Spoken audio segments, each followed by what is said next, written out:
Welcome to the Cold Steel Podcast, hosted by Amir Farouk and myself, Chad Ball. We consider it an absolute privilege to bring you guests from around the world who are truly experts in their craft. Our mission is to offer you a combination of not only masterclasses on clinical surgery topics, but also insights into achieving personal growth, productivity, and fulfillment as both a surgeon and perhaps more importantly, as a human.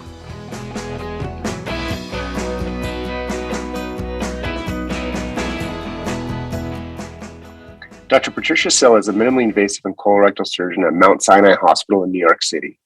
She's also a world-renowned innovator and was the first surgeon on earth to perform a transanal total mesorectal excision for rectal cancer. Amir was on site, large and in charge at the SAGES annual meeting, which, as we all know, is always great. He was able to catch up with Dr. Sylla in person. As always, links are in the show notes below. Can you tell us a little bit about where you grew up and where you did your training? Sure. So I grew up in West Africa, Ivory Coast, a small country. Used to be a French colony.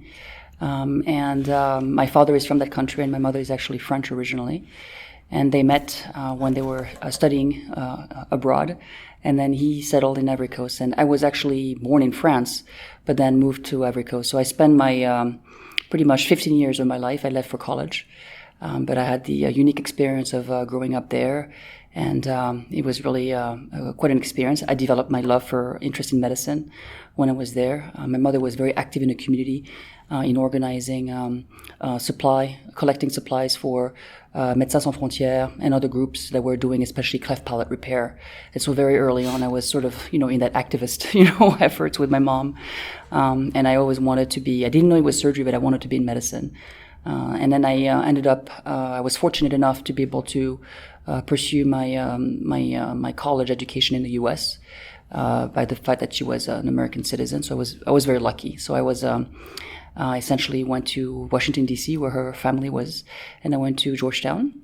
And then from Georgetown, I applied for medical school because it was clear, I was on a path to medicine no matter what.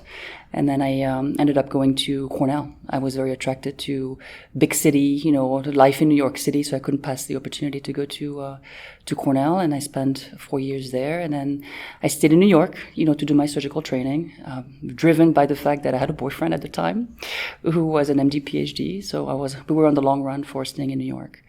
And then I did my fellowship as well, waiting for him to finish. And I was very lucky to kind of sample different hospital system in New York City. That was a very valuable experience. And I chose to do my colorectal fellowship at Mount Sinai Hospital, which was the hub of innovation at the time. So it was a really exciting time where I was exposed to laparoscopy. Laparoscopic colectomy was one of the few sites doing laparoscopic colectomy back then. And so it was really an exciting time. That's an amazing story. And your parents were also in medicine? Oh, no. My father's a businessman, trained to run a company, so a computer company. And my mother is a high school teacher, English high school teacher. So what was that experience like growing up in Ivory Coast? And how do you think that kind of had an impact on you going forward? You said it made you, kind of ignited your activist roots at a very young age, but how did that have an impact on you? Well, I think I had a unique experience in that, I grew up in clearly, a country with, a third world country. So but Ivory Coast and Abidjan, the city where I grew up, was actually relatively, pretty modernized. So I was lucky to go to a French school and really receive the best education there. But you're constantly exposed, obviously, to significant need. And so I think the fact that I had the opportunity to go, for example, we traveled, to visit family in the U.S. and in France. Very early on, I could tell, the tremendous disparities and differences in life and access to things. So, it definitely was impactful to me, at least, seeing the contrast in between the ultra rich and the ultra poor. And in terms of medical, exposure, I think it was just the work that my mother did really exposed the fact that the health system was really suffering quite a bit. And so the fact that even, there was a need for cleft palate repair, those kids were literally rejected by their families. They were considered to be possessed and just families would reject them, so they would essentially be in the streets begging, and that's how they were able to sustain, a decent life. And so I think, being exposed to this, and then, 3 months later you go to the US and you see how people live, normal, comfortable lives was quite striking. So you always live sort of like on that edge in the middle, seeing that tremendous contrast and knowing that you want to help in one way or the other. It probably influenced me significantly, I think, at a young age. Yeah, growing up, I used to go visit Pakistan all the time, where my family's from, and so it certainly leaves an impact.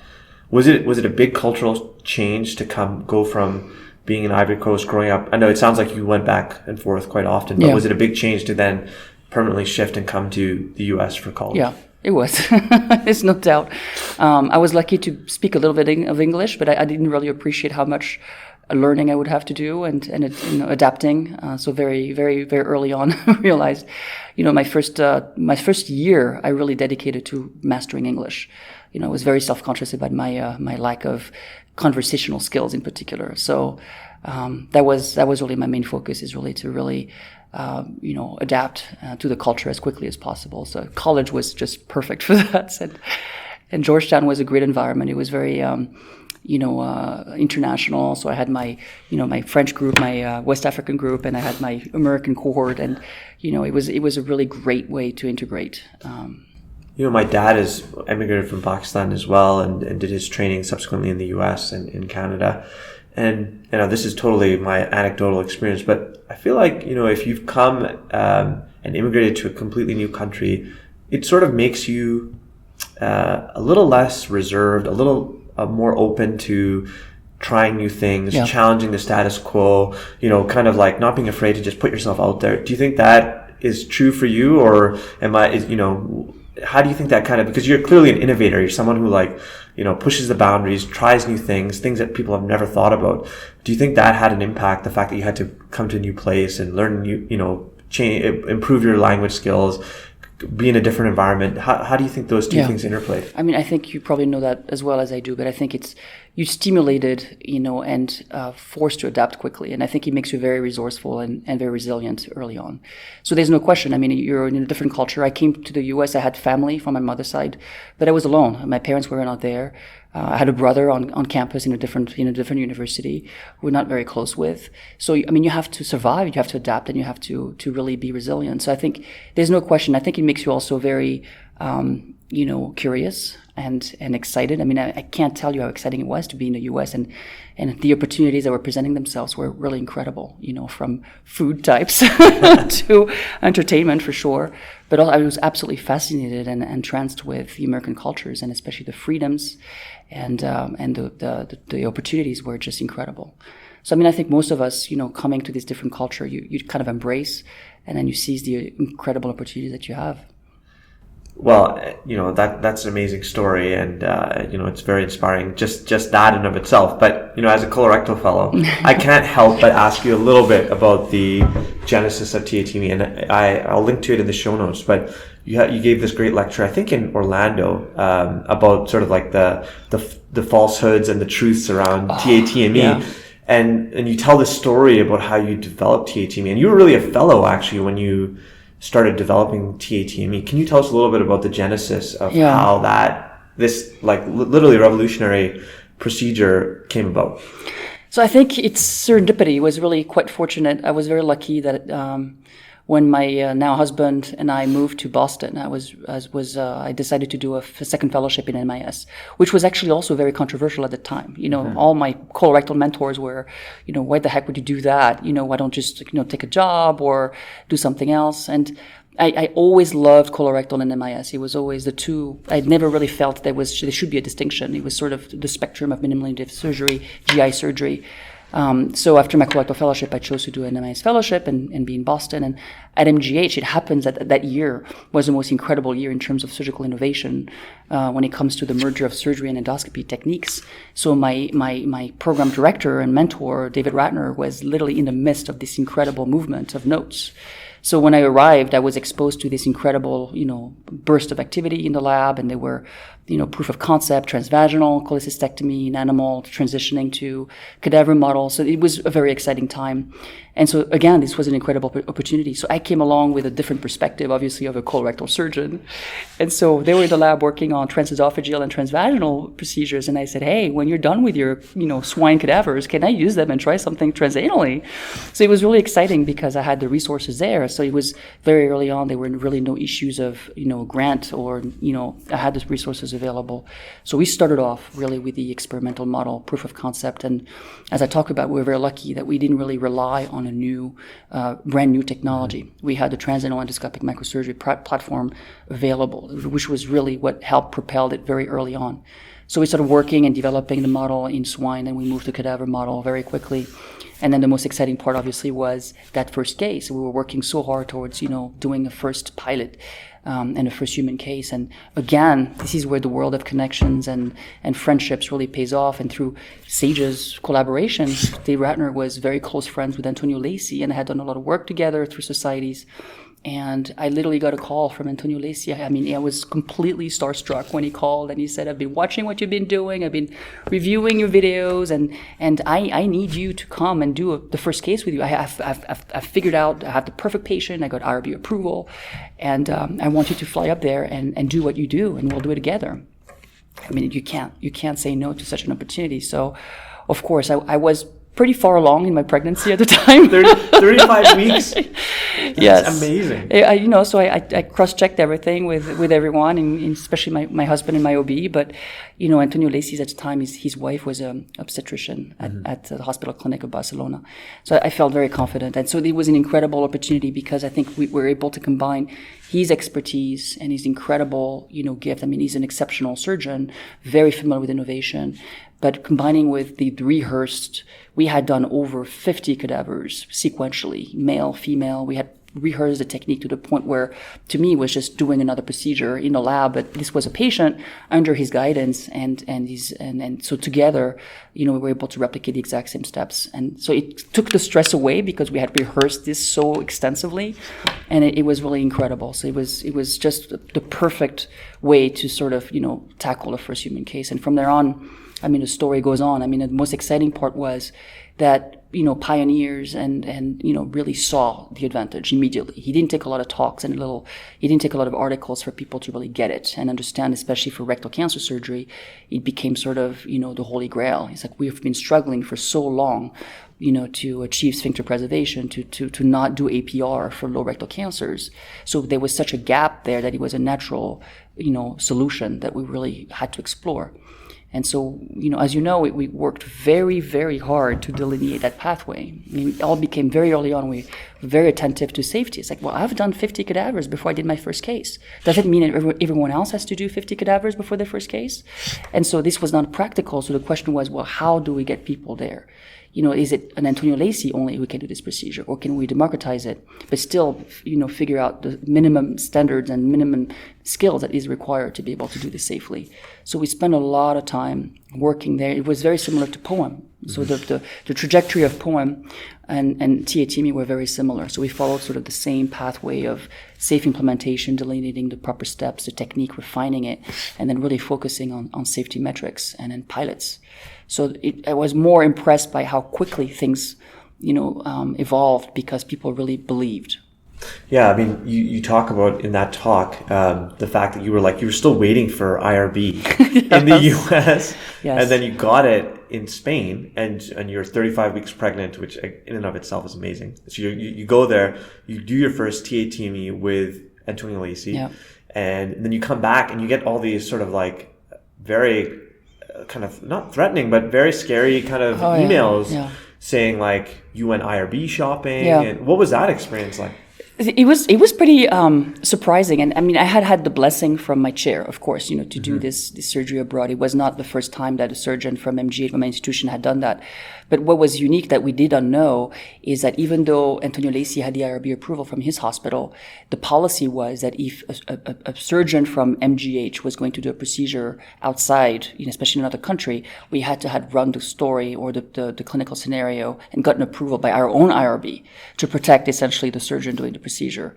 We were not aware of that. despite all that came out from there. So we had to walk it back pretty aggressively, and so we did it retrospectively, and but I think it was a learning experience, I think, for all of us, including my chair, who was very supportive.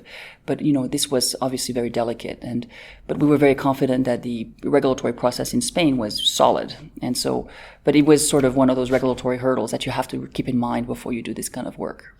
You were clearly very diligent and very attentive to the fact that you were not going to just implement this without having really solid experience, monitoring, safety, all those kinds of things. But it must have been frustrating at times. At several points along this journey, you would have setbacks where people would say, well, we don't know how safe this is. Yeah. Or, and then meanwhile, you got the IRB so quickly in Spain. And then I think while in that 11-month period while you were waiting for IRB in the US, people started doing it all over the place, like in China and many other places. Yeah. So, as an innovator and someone trying to introduce a new technique, how do you think that we can both promote innovation, but at the same time do it safely?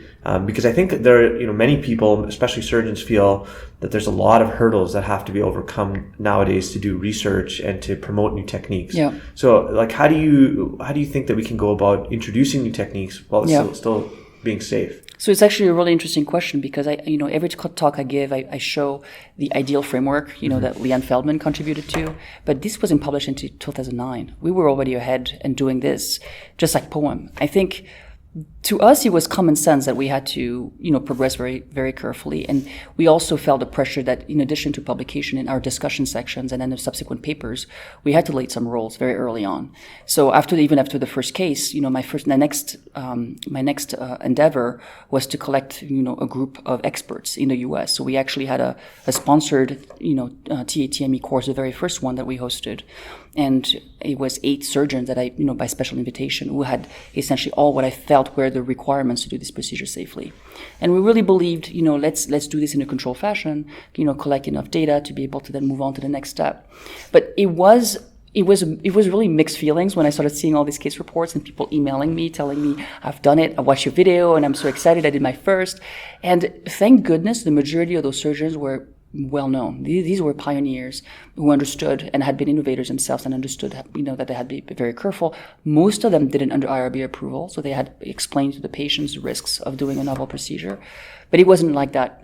Obviously, as you know, it wasn't entirely controlled all the way. So it was a little frustrating, especially when you saw reports when there was no IRB approval.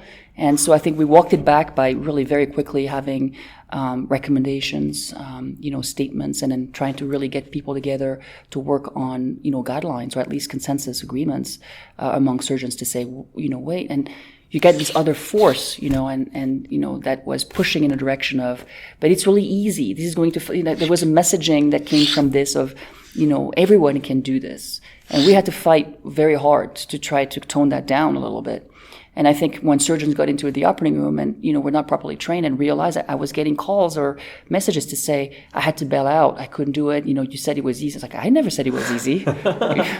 But so you have to be very careful, and especially when you have, influencers, then getting on that procedure and then sending the wrong message without data to support it, it becomes difficult to walk it back. But that's your mission, that's your goal, is to really develop it in a safe way, collect the data that really allows you to move forward, and then really very simultaneously start working on training pathways for safe implementation. And industry plays a role in this. They were involved and very supportive from the beginning, but we felt, you have to go beyond just hosting a course. Okay, because we know even a cadaver course is not sufficient. You have to start thinking about longitudinal, proctoring, longitudinal training, and sustained, maintenance of those skills. So we really put them also, we challenge them to say, try to pair them up with a proctor. You shouldn't be like, you do a cadaver lab and then 6 months later you do your first case. There's got to be some rules or some agreement. Yes, you take the course with the understanding that you're going to be doing this with a proctor. So we had to work all those pieces, and you see the framework now that summarizes all those steps. But at the time we were kind of, working, figuring this out, looking at how other groups had done it. And I think Poem was very successful in doing this, but it was a smaller cohort of people doing this because of the skill set required. Right. And I want to come back to the mentorship and the learning part of this, because I think it's very important. I think part of what SAGES is doing, really. Mm-hmm. But, there's this moment that you talk about where you have your first urethral injury, and obviously all these reports started to trickle in of something that we really hadn't seen in colorectal surgery or rectal cancer surgery up until this point. What was that experience like? Like, obviously, it would have been just a devastating moment to have that happen to you. And did it change how you felt about the procedure? Did you at any point did you think like maybe we shouldn't be doing this? Yeah. Like, how did that feel? It was nerve-wracking. I mean, I can't tell you how devastating the injury was at the time and subsequently. And I think I realized, which I think is a good approach for any surgeon. You have the several stages of grief, and there's a big one where it's just you're in shock and a little bit of denial. And I mean, I put everything on hold, and took some time to kind of breathe and work through the kinks. And I think what was really incredible is that this gave us an opportunity to really understand the procedure at another level. And we realized one of the issues with the training that we did in cadavers is that our dissection typically in the cadavers, and I have videos to show that, started above the dentate line. Right. So we were kind of starting already at the 5 centimeter margin. We never really worked our way back down towards, the sphincter. How do we deal with a tumor that potentially involves the sphincters? Because we were on the path of, we're doing this for tumors kind of, 5, 6, 7 centimeters from the verge. So we never worked through the transanal intrasphincteric dissection, working towards TATME, converting to TATME. So this was a great opportunity to say, we haven't done this before, and we have to sort of bridge that gap. And we know surgeons who do intrasphincteric resection very elegantly. Can we do this safely endoscopically through a platform or not? So I took a step back, and I was actually fortunate that I was, at around the same time, I was on maternal leave. And I went to spend a couple of weeks in France, and I went to actually visit Eric Roulier, who's a pioneer and an expert in intrasphincteric resection. And that experience was incredible. And it really also allowed me to look at that video, because I think it took me about 4 months to look at that video that I had recorded. Thank God I had the recording, but think about it. I had the recording. Yeah. To go back to that video, because first you go back and you say, I have no idea what's going on. And part of the gap is that we hadn't really fully defined the perineal anatomy from the bottom up. It was never really documented very well. And the only evidence that we had for the perineal anatomy was from the urology literature. So we had to walk our way back. And so we started collaborating, and it was wonderful to have, key leaders also in Japan and Korea and France kind of working collaboratively to figure this out, map it out, and then starting to review videos of these events to say, oh my goodness, the rectourethral muscle is a muscle we don't talk about. I never, when I train, it's not even in the colorectal textbooks. And when you do an APR, you do divide it, but you don't see it. Mm-hmm. So it was really a fascinating, process that really, in a way, was my last stage of grief. You collect, you reflect, you identify where the problem was, and then you work to fix it. And that publication where I reached out to essentially every center that I knew in the world doing this procedure and say, if you had this injury, you're not the only one. Please, don't be embarrassed. Be open to share those videos and this experience with us, because we need to educate. If this procedure is going to succeed, we need to break this injury. We need to deconstruct it and understand it. And I was really nicely surprised to see people volunteer the most, painful videos, so we could really analyze them. This is before video-based assessment. We're just reviewing and seeing exactly the point where the surgeon gets into the wrong plane and goes too anteriorly. And so we could see the same pattern video after video, and we were able to map it out and really give instructions and advice on how to avoid it. It was good. It was my I made peace with that injury because of that work. Yeah. What's kind of amazing about that whole cycle of innovation is that in some ways you actually went back and you looked at all this like very old data from neurology literature talking about perineal prostatectomies, and they had actually described that rectourethral muscle decades. Yeah. I can't remember what the first paper that you cited in your talk, but like decades, much longer ago, they had already described that anatomy. And so in some ways, like your innovation, where you developed this totally new technique, forced you to actually go back to these basics around anatomy and understanding what you're doing. Like it's quite remarkable in that whole cycle of innovation. It is. And when we actually went back to the colorectal literature to see, has this been described very specifically, and what's the incidence of urethral injury in APRs, grossly underreported. because it's not captured in NSQIP. It's not captured in a lot of different databases.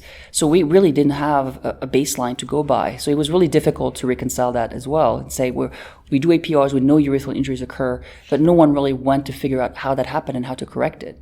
So the work from the urologist was because there was a period where they were very interested in perineal prostatectomy. So they essentially were dissecting between the rectum and the prostate and having to deal with the membranous urethra.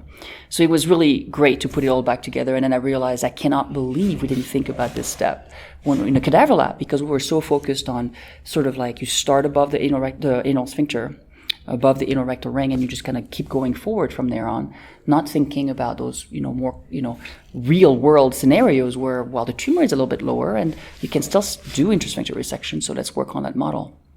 I mean, I could talk to you about THC all day. This is the danger of yes. Me interviewing you, is I could talk to you about this all day. But I do really want to touch on the learning aspect of this and the mentorship aspect of this. As we go forward, and you gave this great panel, we were part of this great panel discussion during SAGES about talking about real world variations in TME. And, there's so many different tools now that are available for doing rectal cancer surgery, from the robot, laparoscopically, transanally.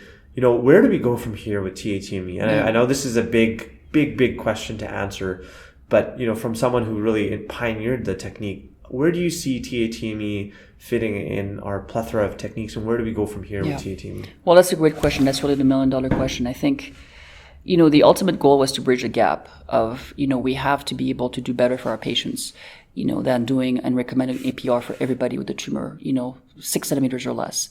So I think the goal has been achieved. With TATME, we've really proven that we can do this. We think to do it safely, especially with good patient selection criteria. But I think what's been exciting to see is that you can also, especially when you master the robot, you can also get quite low. You may not be able to go all the way and do intersphincter resection. You have to be able to combine it with intersphincter resection. But TATME gives you a tool to really evolve from intersphincter resection up. So in terms of training, I think we stand by our recommendation in terms of the prerequisite to do this. And we can't even have this conversation outside of the big elephant in the room. Should you be doing any of those procedures unless you're at a high volume center? And that's a difficult question. It is not difficult in Europe. In most of Europe, I think is on board now. But I think in the US, we're still struggling because we don't really have a policy or, guidelines or anything that say, if you're doing less than 5 cases per year, you probably should be referring them out. That discussion hasn't been had because we don't tell surgeons what to do. But it's really the big question is, we're assuming you are doing at least 15, 20 cases per year, and we want you to have the best possible outcomes of those cases and give the best chance for patients to retain their continence if there's a possibility to do so. So that's a big question to answer. And from there on, if you are in one of those sites and you want to be well prepared to offer those techniques, I think the training pathway is becoming complex. There's no question. The ideal role of TATME, in my opinion now, and we've said this for a couple of years, is in a high volume center that gets a lot of referrals of these complex tumors that have not responded to TNT, right? Everything is about organ preservation now. But for those tumors that have not responded and they're very low and threatening the CRM and threatening the sphincters, to at least send them for a referral to a high volume center that does those procedures routinely, that has the institutional experience to do this. So to answer your question is, if you're interested in this and you meet all those criteria, high volume surgeon, I'm going to be, doing a lot of those cases, and I've had the basic, training requirements, transanal surgery. I'm comfortable with TME, either lap or robotic, but I want to be able to, enhance my skill set. You need to be trained in a place like that. So we don't have formal training pathways. I think that's the issue. If you end up being a fellow, I think the fellowship, being geared towards those places that do more TME is one strategy. Or working on, sort of non-accredited fellowships or training, time, spending at least 6 months or 12 months in an institution, at the very least observing those procedures if you can't really do procedures if you're not a fellow there. But there's pathways to do that where you can really get the extended experience and mentorship from someone who's doing a lot of those procedures. But if you're dabbling in rectal cancer, I don't think there's a role for any approach really, but especially for TATME, which is, as you know, the learning curve is so long, and it does require a significant amount of cases to be able to get to your learning curve. Part of the whole crux of this, and going sort of back to the theme of innovation, is that we're sort of at this crossroads in surgery now where for many things there's clearly an impact of volume. right? Yeah. And clearly, we've seen throughout the conference here at SAGES where the high volume experts, they do think about these problems differently. And same for rectal cancer. It's not even just in the operating room. It's how do you even get to the operating room for rectal cancer? And there almost seems to be two approaches. One is to like educate people as to what they should do. And the second is to sort of say, well, maybe you should be sending that to a high volume surgeon. Exactly. And, where we're from in Canada, where there's large geographic spread, where it may be hard for patients to come, there's still certainly, a debate about which sort of route we should go. I'm curious what your thoughts are about, should we be really getting people to come to refer their complex cases? What is the volume that you really need to be able to do this safely? What are your sort of thoughts about which direction we should go? I mean, I think in a place like Canada, especially if you have areas where, there's not a whole lot of expertise or the expertise, I think that the concept of consolidating the expertise in one particular center is critical.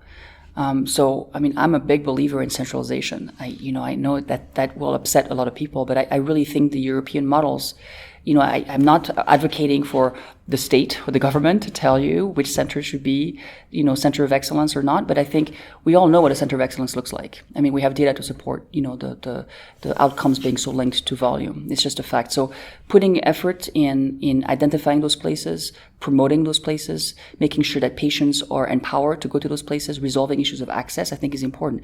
The higher the volume, at those places, the more experience they're going to be. If you can get patients there, you can then develop the expertise there. And this is where you'd have someone, sponsored by the institution to go and get robotic training or TATME training. I mean, these places should have a TATME trained surgeon. There's no question. I think every place that does more than 20, 30 cases per year should have a TATME trained surgeon, because even with a robot, there will be cases where you just cannot get low, especially in very high BMI male patients with low tumors, not responded, close to the sphincter, and the patient does not want a stoma and is eligible for sphincter sparing, but you need that expertise. Having someone trained in TATME is extremely valuable. So it comes down to volume again, but strategies to try to, promote and really make sure patients are aware of these centers and make sure that you spread that information. So most oncologists are not aware of these subtleties in surgery. They sort of see it as black or white. Right. Surgery, it's surgery. Yeah. Who cares how it's done? But the concept of stoma, for them sometimes is not as relevant as the oncologic results. But, you need to educate the oncologist and radiation oncologist. Tumor boards obviously are critical. So in your tumor board, there should be a healthy discussion on, it should be one of the box on the list. Is this patient amenable to sphincter preservation and why? I think it should be on every tumor board review. And it could be, I don't think so because there's a threatened margin. That's one thing, as opposed to it's possible, but I don't have the skill set. I can't do that. I don't do intrasphincter resection. That maybe should trigger a question of, should we send them to a site for consideration for sphincter sparing surgery?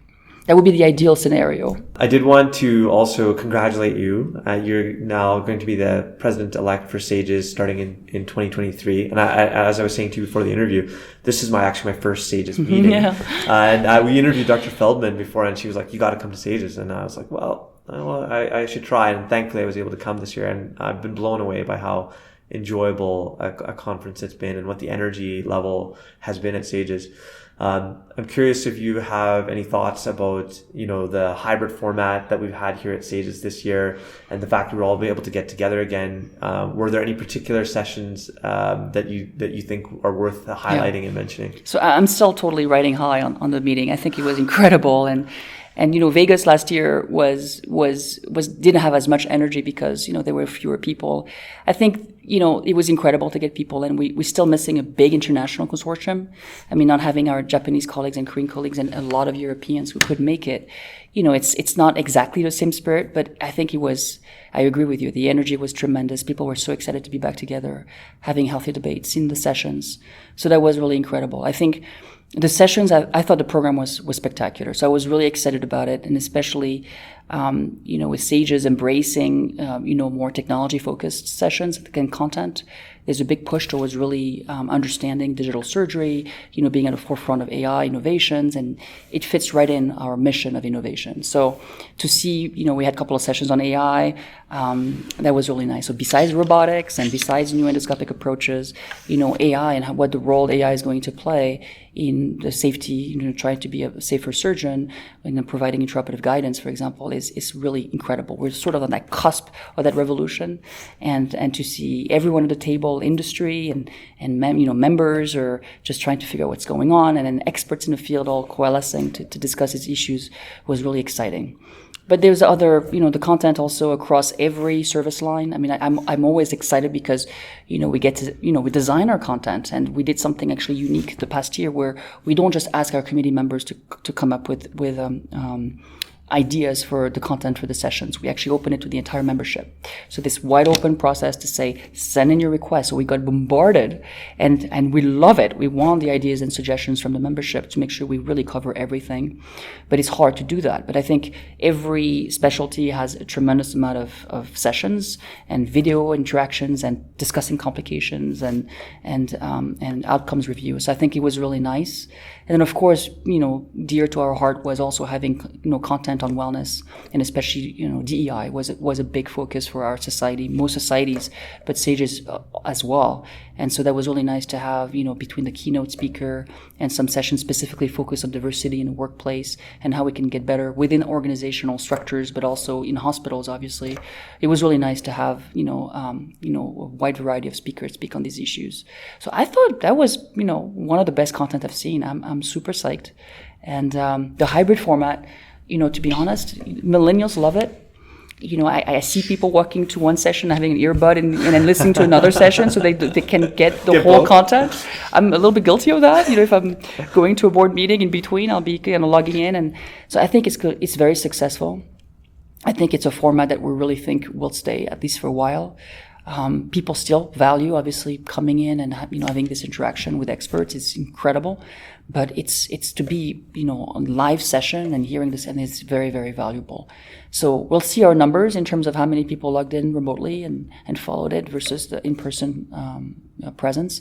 But it was pretty good. I can't complain about it. We had rooms pretty full. Yeah. The presidential address was packed room, and that was great. I can't agree more. I have to echo you. Great. And for all our listeners, I think all the presidential sessions are actually free online on YouTube. Everybody needs to go listen to Dr. Feldman's talk. Everybody needs to go listen to Kay Marie King's talk. Yeah. They were both really inspirational. You really left with some goosebumps on your arms after those sessions. So hats off to you and the rest of the SAGES community. It's going to be hard to top that, but we will. So having said all that, about what a wonderful meeting, what are your thoughts about where SAGES can go from here?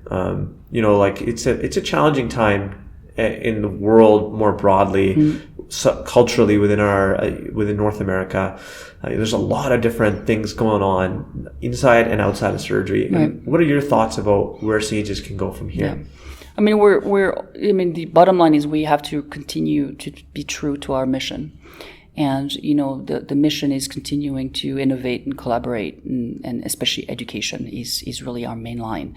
And so that work continues. I think more than ever, especially through COVID, we've seen how valuable the educational offerings were. The attendance of webinars was off the hook. We have thousands and thousands of members, or not even SAGES members, non-members, were tuning in those webinars and joining the SAGES Facebook groups.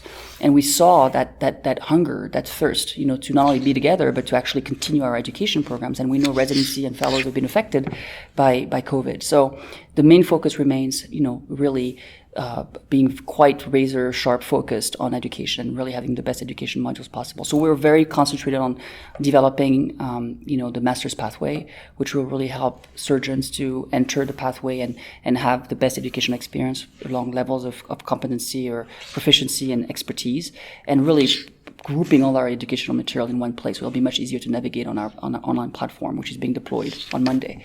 So we're very excited about that and continuing to work in that. But the mission of, pushing the boundaries and innovation is going to be going more than ever. I think we're very focused on making sure that we stay on top of what's happening.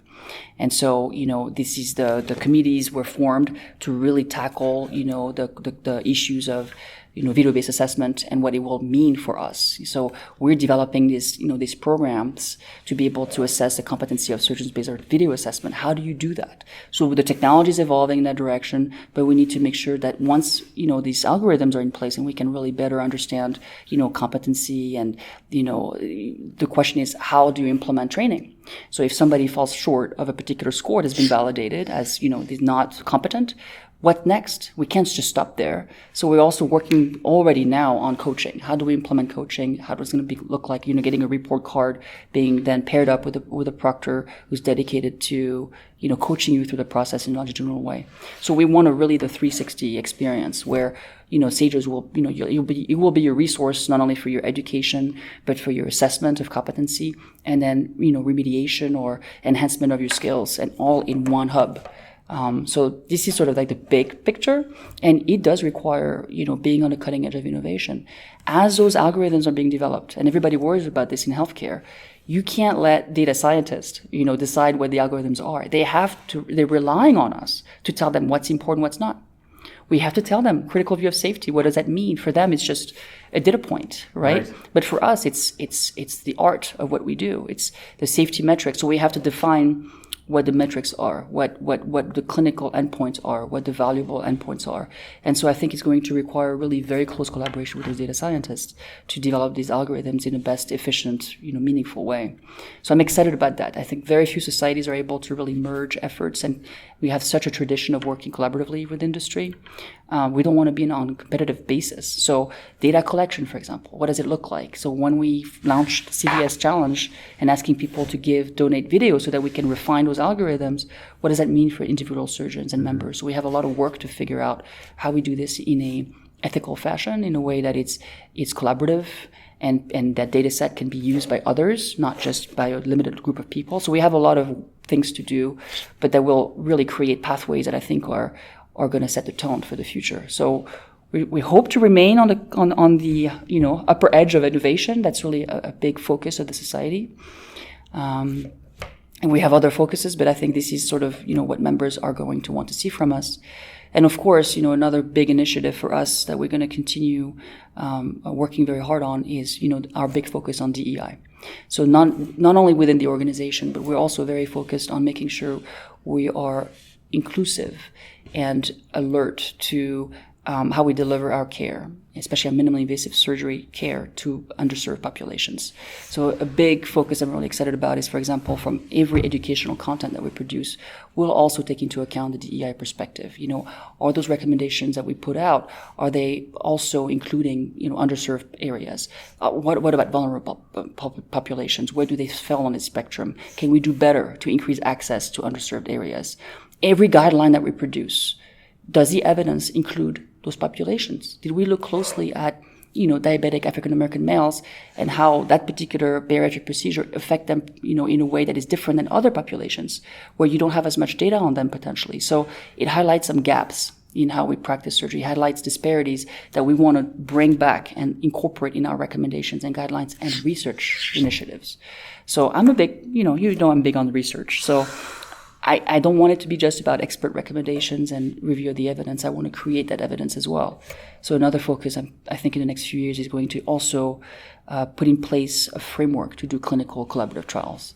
I'm really excited about what we can do with 7,000 members. Many of them want to be part of the solution and are really open to collaborating in audits or registries or just, prospective trials. So I'm excited about the potential that we can do with our operations. We've done it in some ways, and I think it's time to scale that effort. Because I think one of the challenges for SAGES is, it was originally united around this concept of minimally invasive techniques and technology. And it's clear now that for example, I go to a lot of the sessions on robotics, and the reality in Canada is that we just don't have access, for example, to robotics. And so, I think one of the challenges for SAGES really is going to be staying relevant to everyone who listens, because really SAGES now has as a global audience. And I'd be remiss not to give a shout out to the SAGES bots, Yeah. who really has expanded the reach and really made SAGES a worldwide organization. People watch the YouTube videos from SAGES around the world. And so, one of the things Dr. Mellinger was talking about last night at the social event was even perhaps introducing sort of that frugal innovation or reverse innovation, where you actually learn from surgeons who are in less resourced settings. And so I'm curious how that fits into SAGES, which in some ways has been viewed as a place to learn the most cutting edge kind of techniques. That's an excellent question. I think we have a lot of work to do in that area. I mean, we have our global surgery group is doing a lot of work in underserved areas, especially in South America and now Africa. And I think we have a lot of work to do. So, for example, a simple solution that they came up with, for example, was when they're teleproctoring, they came up with a way to use Zoom to essentially be able to provide, like see 360 in OR and laparoscopically. And so others guiding their surgeons and training their surgeons, they have that platform, which is low cost, to be able to do the teleproctoring remotely. This is a solution that, could only come about when you're actually on the ground figuring out with low resources, how do you make it happen and how do you scale that? So you're right. We have a lot to learn from other areas, low resource areas, to incorporate back into the framework to see, how do we do this, and especially how do we scale it in areas that are underserved. So more to come. And I really have to ask, I know you have a family with kids and all of that, the responsibilities that accompany that. How do you make all that happen? I don't need a lot of sleep. That's probably one. Although as I'm in my 40s now, it's I have to say the sleep, I could thrive on 4 hours of sleep a night for many, many years. And, late in my 40s, I feel like it's not quite the same. So you have to really take care of yourself. So I'm more aware now of my limitations than I ever was before. You kind of take your strength and energy for granted. But I think the other thing is support and, being surrounded by people who really believe in you. I mean, I have a husband, he's a scientist, and I've been very lucky. His schedule is easier. He can spend more time at home. He's there before I get home, at night. So there's ways that you can arrange your home life in a way that's compatible with your crazy work life. And then, I think it's the passion. I mean, he's a passionate scientist. And it's kind of nice not to be talking about surgery all the time, which is good. Totally. And I'm passionate about what I do. So I think, it sustains you. It really, it makes you thrive. And I think, when you have that desire and that love for what you do and that joy in what you do, it really gets you through a lot. And there's no question having a community of surgeons. I mean, I have mentors, but very valuable to me is having, female mentors or mothers, because it's hard to relate with others, when you're getting life advice or career advice, from people who haven't gone through what you've gone through. It adds a layer of, real, tangible solutions. And so it's been really amazing, especially through SAGES.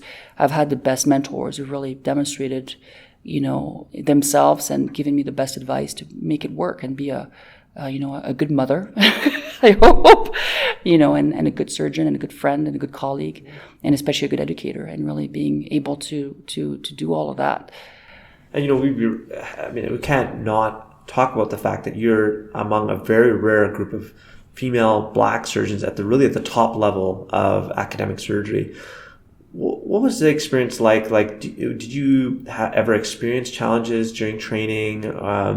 On any of those types of fronts or levels, and how did you kind of overcome them? Yeah, I mean, we all have stories, and we talked about this. I mean, the first part of your talk was how you build resilience, and there are things that happen that you decide, how you react in the moment can be different on how it impacts you, later. So I think everyone has experiences that are less comfortable than others, and you learn from them. I mean, I think we navigate those, complicated waters.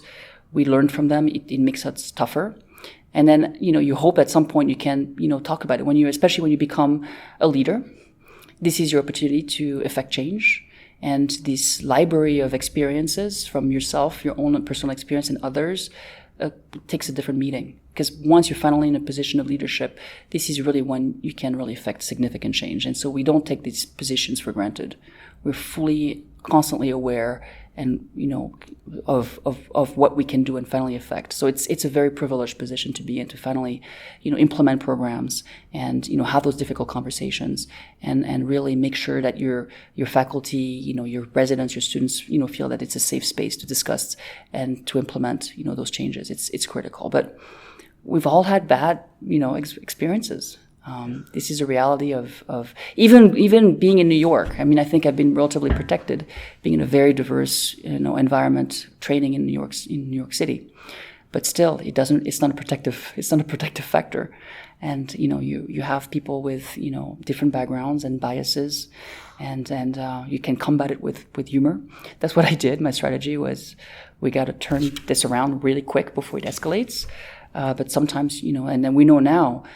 That's not enough. You have to really, bring attention to it and address it right there and then as much as possible. So people know they can't. There's things that you just don't do. I mean, such an important topic that we need to address within surgical training. And so what do you think we can do to make training programs more inclusive for everyone who wants to come and become a surgeon, who has the requisite drive and the passion and the ability to do it? Like, how do we make our institutions welcoming to everyone? I think perception is a lot. I think it's really important, and I think programs are going through reckoning right now of, what do we look like? What do we look like to our patients? What do we look like to our trainees and our faculty? Especially if you think about recruiting and retaining, you have to really start paying attention to all those elements. And you have to embrace the change. You have to be committed to the change. So, we're moving away from just checking boxes. We have X% of minorities, therefore we're good. Nothing else to do. It's really being inclusive, at every level of decision making and activities, and you have to be really reflecting on who's at the table making those decisions. How does it impact, perception, visibility? So I think every program should be going through this process of really internally looking and seeing where those gaps are. And I think once you start working on this with proper programs and training and dedicated, focused, intentional recruitment to fill those gaps, it will become transparent to the applicant. They will see the change. They want to see that you are serious about diversity. They want to see that you're serious about advocating for these groups. And so it's essential. So I'm hopeful. I think every program is going through this. Some are investing more resources than others, but it's happening. I think we've really pulled a Band-Aid. We know it was always there. The wound was always there, but I think we really are making a concerted effort as a society to really to deal with those issues and create a better environment for the future. One of the questions we like to ask all of our guests at the end of the podcast is, if you could go back in time and give yourself advice as a chief resident or maybe even as an early attending, having gone through what you've gone through, what would that advice be?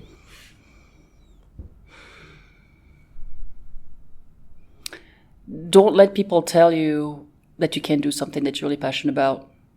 I mean, I have to be honest. I've always been known to be quite stubborn, and when people say no a bunch of times, there must be something to it. But you shouldn't have to fight or convince people. And I tell the residents all the time, if you have a good idea or you have a gut feeling about something that you're really passionate about, there will be people who will break it down, who will just tell you a million reasons why you can't do it. And going back to your point about, some of the comments, when I was a resident, of things I could not do because I was a female primarily. I don't know how the Black part came into it, but it probably was in an unconscious fashion. You can't do this, you can't do that. You have to stick to it, and it will take some effort. It will take some courage. It will take resilience. But if you truly are passionate about something, now, there's really no excuse not to get out of your comfort zone and go and reach out for what you want. There's mentors outside of your institution. Through social media, you can connect with people who can, empower you and enable you.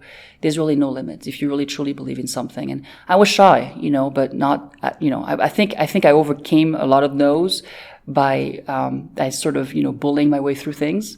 It shouldn't be so hard. And so I think my advice is, if you're really passionate about something, there's a path to get it done.